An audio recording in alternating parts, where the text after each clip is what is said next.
The owl's cry, a name whispered on the lips of sailors and sinners. Tucked away in a forgotten corner of the city, it was a place untouched by time. The air itself felt heavy, thick with the memories of countless nights and whispered secrets. The scent of stale beer and something ancient, something unnameable, hung in the air. I stepped inside, a lone traveler in a sea of shadows.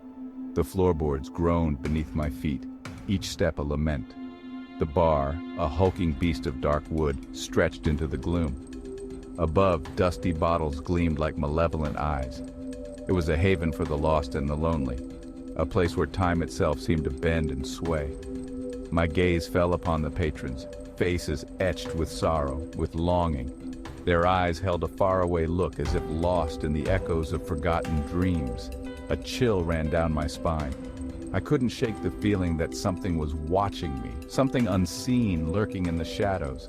The bartender, a grizzled man with eyes that seemed to hold the weight of ages, nodded curtly. He poured me a drink, his movements slow and deliberate.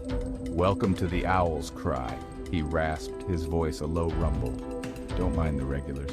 They've seen better days." My gaze drifted to table 9.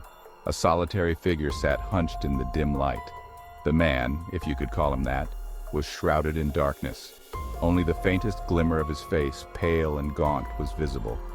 He sat motionless, a glass of amber liquid untouched before him. Night after night he remained there, a silent sentinel, lost in his own world. No one spoke to him. No one dared. He exuded an aura of stillness, of emptiness, that was both unsettling and strangely compelling. One evening, curiosity got the better of me. I approached his table, my footsteps echoing in the silence. "Can I get you anything, sir?" I asked, my voice hesitant. He didn't move, didn't even acknowledge my presence. It was as if he were carved from stone, a phantom trapped in time. I felt a shiver run down my spine. Something wasn't right. As I turned to leave, I glanced back. His glass was empty. Yet I could have sworn he hadn't moved a muscle. I shook my head, trying to rationalize what I had seen, but deep down I knew. Some things defy explanation. The air in the owl's cry was thick with secrets. Every chipped glass and creaking floorboard whispered tales of forgotten lives. But it was the mirror, hanging on the far wall, that held the most unsettling stories. It was old and tarnished, its surface clouded with age. The silver backing had begun to peel, revealing glimpses of a dark, swirling abyss beneath. It was said to be a portal, a gateway to another realm. One night, while wiping down the bar, I caught a glimpse of something in the mirror's depths. A woman. Her face was obscured by shadow, but her eyes, those eyes burned with a cold, ethereal light. I spun around, heart pounding in my chest. But there was no one there, just the empty bar and the silent patrons lost in their own private hells. I tried to dismiss it as a trick of the light, but the image of those eyes, cold and unforgiving, haunted my dreams. The mirror, I realized, was more than just a reflection of the bar. It was a reflection of something darker, something sinister that lurked beneath the surface. Time, in the owl's cry, was a fickle thing. It stretched and contracted, danced to a rhythm all its own. And nowhere was this more evident than in the ancient grandfather clock that stood sentinel by the door. Its pendulum swung backwards, each tick a step back into the past.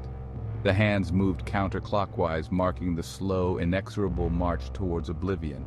Some whispered that the clock was cursed, that it held the soul of the bar's original owner, forever trapped in its intricate gears.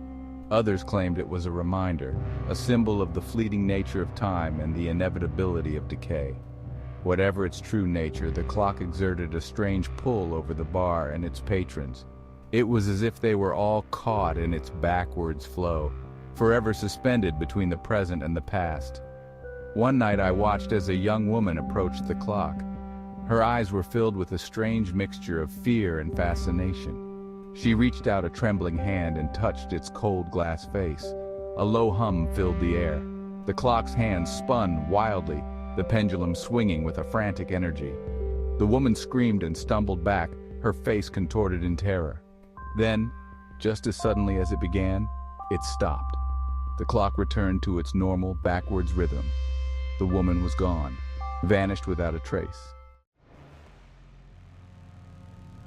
Section 5. Whispers from the Void.